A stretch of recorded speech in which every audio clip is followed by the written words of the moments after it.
شیر اور خرگوش کی کہانی۔ ایک جنگل میں ایک خونخوار شیر رہتا تھا۔ وہ روزانہ ایک جانور کا شکار کرتا اور اسے کھا جاتا۔ تمام جانور اس سے بہت پریشان تھے۔ آخر کار انہوں نے ایک میٹنگ بلائی اور شیر سے درخواست کی، اگر آپ روزانہ صرف ایک جانور کھائیں تو ہم ہر روز خود ایک جانور آپ کے پاس بھیج دیا کریں گے۔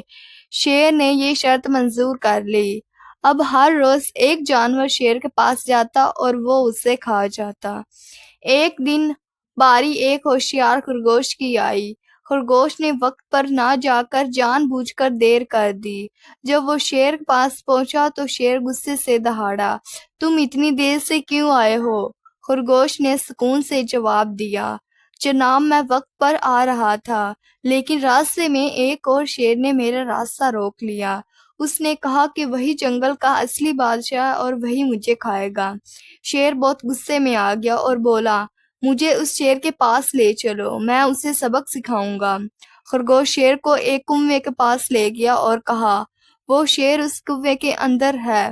شیر نے جھانک کر دیکھا تو اسے اپنی ہی پرچھائی پانی میں نظر آئی۔ شیر نے سمجھا کہ وہی دوسرا شیر ہے۔ غصے میں آ کر وہ کنویں میں چھلانگ لگا بیٹھا اور ڈوب کر مر گیا۔ یوں ایک ہوشیار خرگوش نے اپنی عقل سے جنگل کے سب جانوروں کو ایک بڑے خطرے سے بچا لیا۔ اس کہانی سے ہمیں سبق ملتا ہے کہ طاقت سے زیادہ عقل اہم ہوتی ہے۔